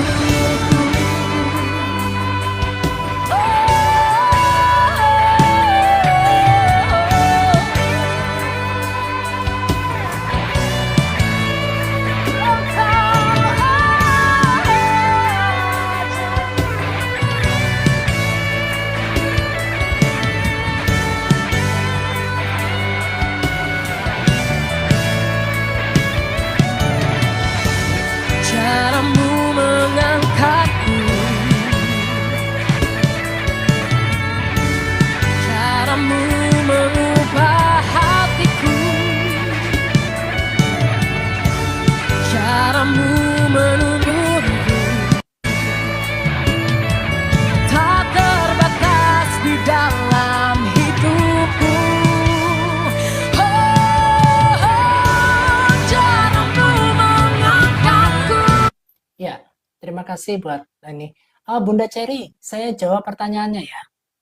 Ya, pertanyaannya Bunda Cherry bagus itu. Oke. Bunda Cherry kalau mau saya kasih makalahnya ya, biar Bunda itu ini ya. Nih, sebentar ya. Nah, ini. Pastor, mau nanya, keluargaku banyak Katolik itu mereka berdoa arwah buat apa ya? Buat ini. Ya, misa arwah adalah keyakinan bahwa kematian tidak memutuskan ikatan kasih antara anggota gereja. Terdapat persatuan rohani yang erat antara gereja yang masih bersiara di bumi, jiwa-jiwa yang sedang dimurnikan, dan para kudus telah mulia di surga. Jadi, pertama, kalian tetap terikat. Ya, jadi dengan mengadakan doa misa arwah ini, kalian terikat secara batin, yang faktanya adalah tidak. Dan ini adalah doa yang kalian dalam bentuk arwah mempercepat proses api penyucian. Ya, di makalahnya ada. Jadi kalau Bunda Cherry mau minta makalahnya saya kasih, nanti minta sama Bunda Lydia. Jadi ini mempercepat proses api penyuciannya. Ya, jadi masih ada anggota keluarga yang masih di api penyucian di purgatorium itu, doa kalian mempercepat. Ini dia. Ya, saya balik kameranya. Tadi sebenarnya udah menjawab ya, mungkin kelewatan. Ini Bapak. Api penyucian berakar pada ajaran bahwa jiwa-jiwa yang meninggal dalam rahmat Tuhan, namun belum sepenuhnya murni dari sisi dosa. Membutuhkan penyucian agar dapat memandang wajah Allah, doa dan kurban ekaristi di bumi, misa arwah, dapat membantu mempercepat penyucian mereka. Itu dia. Itu jawabannya. Ya, seperti itu Bunda Cherry. Ya. Paham ya? Mutu aja, oh sudah. Aman, aman ya. Ya, Bunda Cherry paham ya? Paham ya? Seperti itu. Oke. Bunda Lydia ada yang mau minta naik? Teman-teman yang minta naik tanya sama Bunda Lydia ya, karena otoritasnya ada di beliau. Bentar. Ya, oke? Paham ya, Bunda Cherry ya? Nah, jadi Bapak Ibu, kita gini loh, kita ini harus kembali semuanya ke Alkitab. Ya, karena apa yang dikatakan Yesus itu jelas. Makanya Bapak Ibu jangan sampai kita tuh buta dari Alkitab kita gitu loh. Jadi nanti ada pengajaran apa ikut, ada pengajaran apa ikut, ada doa arwah ikut, ya nanti datang ke kuburan doa di kuburan ikut, gitu loh. Nggak kayak gitu Bapak Ibu konsepnya, ya. Pergilah, jadikanlah semua bangsa muridku dan baptislah mereka dalam nama Bapa dan Anak dan Roh Kudus, dan ajarlah mereka melakukan segala sesuatu yang telah kuperintahkan. Yang diperintahkan sama Yesus. Misa arwah itu tidak diperintahkan sama Yesus. Ya. Doa Salam Maria pun tidak diperintahkan sama Yesus. Kalian muter sampai 50 kali itu tidak diajarin yang kayak gitu. Ya, itu ditambahkan. Ya, Bapak Ibu nanti nonton YouTube saya, nanti YouTube saya tentang Bunda Maria, Bapak Ibu nonton di sana deh. Ya, saya sudah jelaskan. Dan ketahuilah aku menyertai kamu senantiasa sampai kepada akhir zaman. Seperti itu Bapak Ibu. Ya, jadi tidak ada gunanya kita doakan orang yang sudah meninggal itu tidak ada. Gitu. Kita disyafaatkan sama orang yang sudah meninggal tidak mungkin bisa. Ya, kok aku punya temanku tuh suci hidupnya benar. Di mana? Sudah meninggal. Temanku doain aku yang aku masih hidup di bumi, nanti pada saat itu nanti aku bisa cepat ke surga karena temanku di sana. Nggak bisa. Loh, aku dapat mimpi kok dari temanku. Mimpi aku mendoakan kamu. Ya, aku di alam sana doakan kamu yang masih hidup. Nggak bisa. Ya, dikatakan tertulis dalam Alkitab, orang yang kaya bersama dengan orang Lazarus yang menderita itu, ada jurang pemisah yang tidak bisa diseberangin. Itu kata Yesus. Nah, kata Yesus ini yang kita pegang. Kenapa? Karena dia dari Bapa. Dia dari atas, kita dari bawah. Yesus ini yang hidup di surga, yang tahu tentang surga, tahu tentang Allah yang benar, tahu tentang kehidupan tentang surga. Dialah yang berkuasa, dialah yang mewarisi surga dan bumi. Makanya di dalam Matius 28 ayat yang ke-18 berkata apa? Kepadaku telah diberikan segala kuasa di surga dan di bumi. Makanya kita dengar penguasanya atas surga dan bumi oleh karena Yesus. Makanya kalau Bapak Ibu baca Alkitab kalian, kalian harus bawahi apa kata Yesus. Gitu loh Bapak Ibu. Nah, yang Yesus katakan apa yang tertulis di dalam Injil itu yang harus kamu is the point. Karena penguasa surga dan buminya itu sedang berkata. Jadi Bapak Ibu baca Alkitab kalian, garis bawahi semua kata Yesus. Itu yang diajarkan sama Yesus. Jangan ditambah-tambahkan dengan doa arwah. Ya, jangan ditambah-tambahkan dengan doa yang namanya doa untuk Maria. Kita minta Maria syafaatkan kita, nggak bisa. Kita minta nanti Petrus, Yohanes, Yakobus syafaatkan kita. Kita kan ngikuti ajarannya Petrus, Yohanes, Yakobus, nggak bisa. Mereka sudah almarhum. Mereka sudah menikmati kehidupan mereka di alam sana. Ya, kita tidak akan minta apa mereka syafaatkan kita. Tidak ada, tidak bisa. Ya, orang yang sudah meninggal tidak mungkin bisa mensyafaatkan kita, sama orang yang kita sudah hidup, yang hidup saat ini mensyafaatkan mereka yang sudah meninggal, itu juga nggak ada ngaruhnya bagi kerajaan surga. Hanya nyapek-nyapein kita buat ritual sana sini yang sama sekali esensi di sana tidak ada. Gitu. Jangan buat capek dirimu dengan ritual-ritual ibadah-ibadah yang nggak sesuai dengan kerajaan surga. Kamu beli lilin lah, beli dupa lah, beli tempat duduk lah. Ya, fotonya diambil, ditaruh di tengah, dipasangin lilin di situ, dibuatkan dupa di sana. Jangan capek-capek, jangan repot-repot buat sesuatu hal yang Yesus tidak perintahkan. Itu loh, Bapak Ibu. Ya, makanya garis bawahi kata Yesus. Yesus berkata apa di dalam Matius, Markus, Lukas, Yohanes? Apa yang sedang dia ajarkan, itu yang kita cari tahu. Itu yang harus kita renungkan. Jangan ditambah-tambahkan misa arwah. Jangan ditambahkan doa-doa untuk Maria. Jangan ditambah-tambahkan doa untuk Petrus, Yohanes, Yakobus. Ya, nggak perlu ditambahin. Nggak ada guna. Gitu. Kehidupanmu refleksikan firman, kehidupanmu bercermin sama firman, firman itu mengajar, menyatakan kesalahan, memperbaiki kelakuan, hidup dalam pertobatan. Hidup dalam pertobatan ini loh yang jatuh bangun kita ini. Ya. Jangan berpikir bahwa ritual-ritual misamu, ritual-ritual doamu, doa puasamu membuat kamu seolah-olah tambah rohani. Enggak. Ya. Ritual-ritualmu, doa-doamu tidak membuat kamu tambah rohani. Kamu berdoa karena kamu kepingin bertemu dengan Bapamu di surga. Kamu kepingin curhat tentang semua masalahmu di surga. Tidak membuat kamu lebih tambah sakti. Tidak membuat kamu lebih tambah disayang Tuhan. Enggak. Tuhan dari awal sudah sayang kamu. Ya, kerinduan kita tuh dengar suaranya. Mengingatkan terus. Kenapa kita baca Alkitab setiap hari? Supaya kita tidak lupa. Tubuh daging kita ini tidak suka sama firman, sukanya sakarap-karapnya sendiri. Makanya Alkitab berkata, sebab itu tunduklah kepada Allah dan lawanlah iblis, maka lari daripadamu. Kita itu baca firman untuk belajar apa? Tunduk. Kita terus ingat kata-katanya Yesus. Oh, ini kata-katanya Yesus yang harus kulakukan. Oh, ini kata-katanya Yesus yang aku cermini. Inilah kata-kata Yesus yang aku hidupi. Itu tujuannya ke sana. Ya, Bapak Ibu pengikut Kristus, teman-teman Katolik, mohon maaf sekali ya. Tidak ada esensinya kamu doa arwah. Siapa yang ngomong? Yesus yang ngomong. Ya, Yesus tidak pernah ngajarkan itu. Ya, yang harus kita lakukan apa? Baca Alkitabmu dengan jelas. Cari kata-kata Yesus di sana. Yesus berkata apa? Yesus berfirman apa? Renungkan itu. Tuhan tolong buat aku mengerti tentang hal ini. Itu yang harus kamu lakukan. Bukan banyaknya ritual yang kamu harus lakukan. Bukan banyaknya ritual ibadah yang sedang kamu jalankan.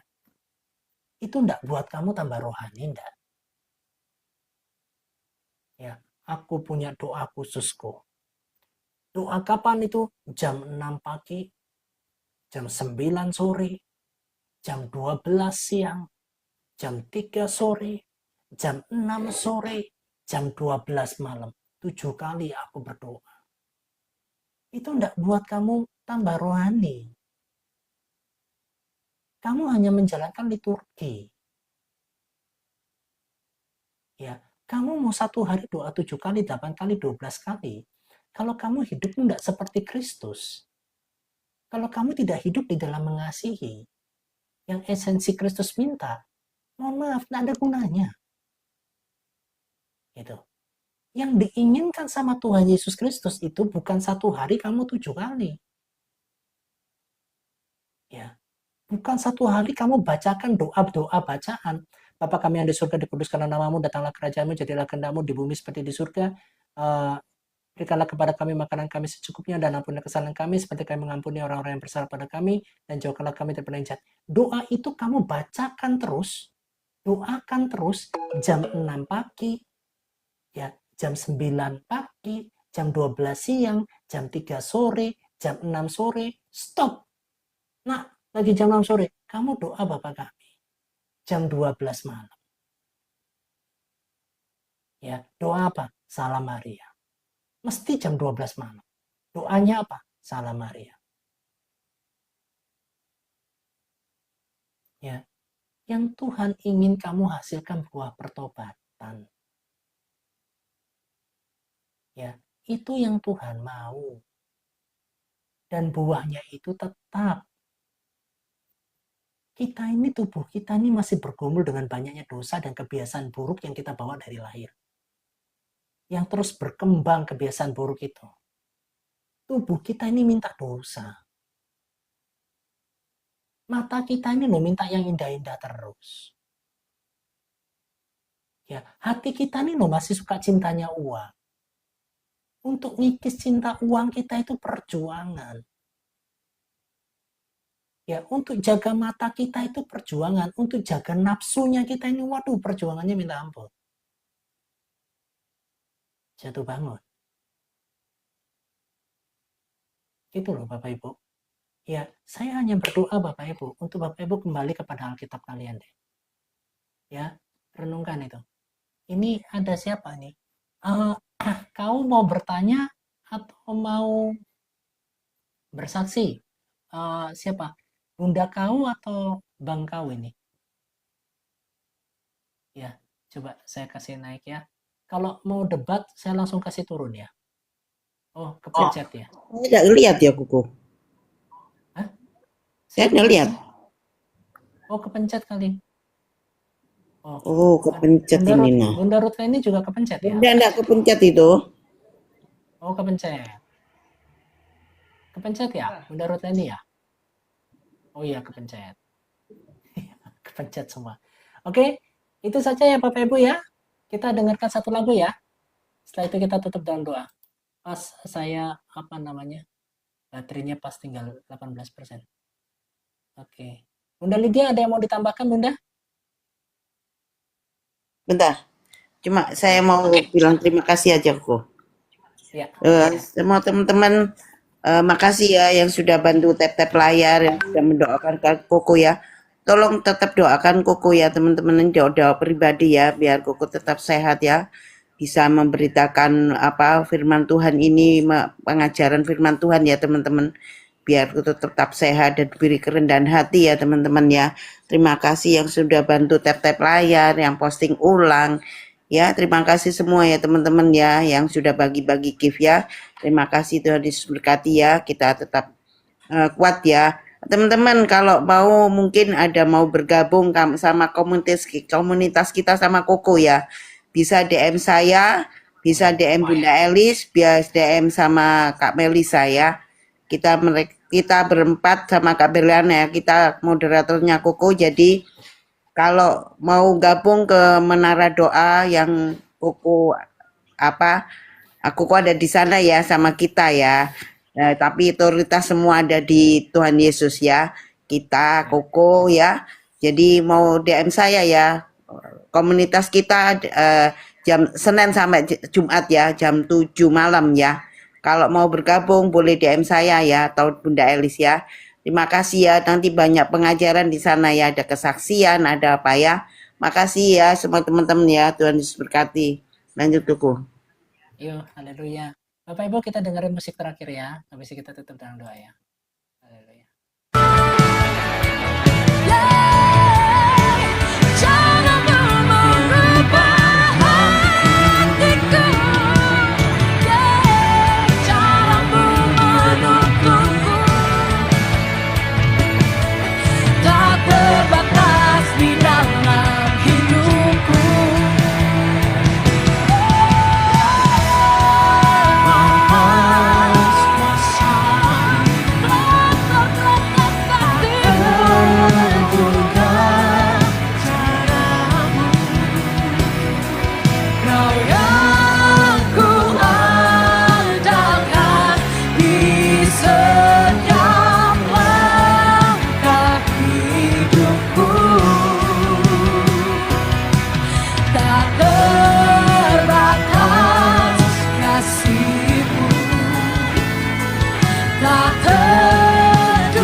Haleluya, haleluya. Mari Bapak Ibu kita berdoa. Bapa, hamba sudah menyampaikan apa yang menjadi isi hatimu, tolong hambamu tutup bungkus hamba dengan kuasa darahmu, tahirkan hamba tubuh jiwa rohmu Tuhan, supaya terus hamba memberitakan apa yang menjadi kebenaran ilahi, bukan tentang kepintaran hamba berbicara atau hikmat manusia, tetapi biarlah Engkau yang membuat kami terang seterang-terangnya, Engkaulah yang menelanjangi segala bentuk ajaran yang tidak sesuai dengan firman Tuhan, yang dimulai dari awal-awal gereja mula-mula dibangun. Bapa, kami serahkan semua pengajaran ini ke dalam tangan-Mu, Engkau yang memeteraikannya karena hamba tahu, Engkaulah yang memberikan perlindungan kepada hamba, Engkaulah yang memeteraikan firman Tuhan ini, dan Engkaulah yang membela dari semua pengajaran yang sudah hamba sampaikan. Hamba tahu Tuhan akan ada banyak yang kontra karena hal ini, tetapi hamba memohon kepadamu Tuhan, tolong bela anak-Mu ini Tuhan. Hamba hanya bisa minta pembelaan daripada-Mu, bukan dari pembelaan dari manusia. Saat Engkau sudah membela hamba-Mu, Engkaulah yang beserta kami, dan Engkau yang meneguhkan firman yang sudah disampaikan. Terima kasih Bapa, sertai hamba-Mu sama seperti Engkau menyertai Samuel Tuhan. Dan Engkau yang membuat semua perkataan Samuel jadi, Engkau jugalah yang membuktikan dan membenarkan pengajaran-pengajaran yang hamba sampaikan. Karena hamba hanya meminta daulat-Mu, hamba hanya minta restu daripada-Mu Tuhan Yesus. Tolong hamba-Mu, tolong kami semua ya Bapa, bela hamba-Mu ini, bela anak-anak-Mu ini, di dalam nama Tuhan Yesus. Bapak Ibu, angkat kedua tanganmu dan terimalah berkat Tuhan. Kakak ini juga mau, oh ya. Berkat daripada Allah Abraham, Ishak dan Yakub memberkatimu, melindungimu, menyinarimu dengan wajahnya dan memberi engkau kasih karunia, menghadapkan wajahnya kepadamu dan memberikan engkau damai sejahtera. Demi nama Bapa dan Putra dan Roh Kudus, mulai dari sekarang sampai selama-lamanya. Haleluya, haleluya, haleluya. Amin. Oke. Tuhan Yesus memberkati kita semua. Terima kasih Bunda Lydia. Mungkin ucapan terima kasihnya buat teman-teman. Silakan Bunda. Oke, teman-teman makasih ya Koko Henry, semua teman-teman yang di bawah, Mamilo, Bunda Elis, Kak Melisa, semua ya teman-teman ya. Terima kasih, Tuhan Yesus berkati ya, tetap semangat ya Kak Galaksi. Teman-teman, kalau mau gabung ke Menara Doa ya, bisa DM aku, Bunda Elis, Kak Melisa ya. Ya, nanti di Menara Doa kita banyak teman ya. Oke, Mamilo bisa gabung ke Menara Doa lah. Nanti DM aku ya. Teman-teman ya. Boleh DM aku ya nanti ya. Nanti kita sama-sama belajar di pengajaran Koko ya di Menara Doa ya teman-teman ya. Terima kasih ya teman-teman. Tuhan Yesus berkati ya. Sehat selalu semua ya. Selalu dalam lindungan Tuhan ya. Makasih ya Koko. Tetap sehat ya Koko. Jaga kesehatan. Ya, terima kasih. Ya, mohon maaf ya teman-teman, saya juga salah cukur ya. Saya bingung mau model cukur. Iya Koko. Jadinya begitu. Salah Koko. Aku ini mau respon sih. Maaf ini. Teman-teman mau tolong tanya. Koko pantas nggak di seperti ini teman-teman? Terlalu pendek ya. Terlalu Aduh. banyak aku. Ya kan Koko dia harus ketawa tuh nah. Koko yang kalau yang samping sih bagus, kanan kirinya bagus Koko. Tapi yang sebelah apa ya? Yang sebelah mana ya ini Koko? Sebelah kiri. Yang kok terlalu ini yang harusnya yang atasnya telinga itu nggak apa-apa sih, tapi yang atas harus agak tipis. Jadi kesannya maaf ya Koko ini apa adanya aku ngomong ya. Kayak apa ya?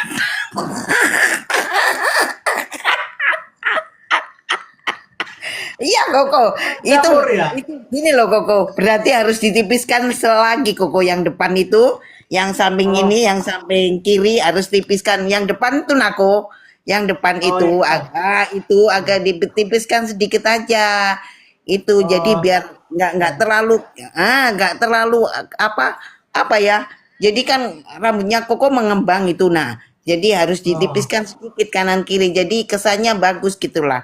Tambah lebih awet muda lah. Makanya gimana teman-teman? Gue tambah awet muda ya. Memang rambutnya suka pakai vermipan, jadi agak ngembang-ngembang. Iya, Koko jangan dikasih bando lagi nah Koko. Nanti seperti itu. Ya, jangan dikasih bando lagi. Kalau dikasih bando ya begitu nanti. Biarin itu. Jadi ditipiskan lagi Koko yang depan itu. Biar sama. Ya, ditipiskan lagi, jangan terlalu tebal, C. Iya, terlalu tebal yang depan, kan? Yang depan terlalu tebal, ditipisin lagi lah, depannya sedikit aja, Koko. Jangan banyak-banyak.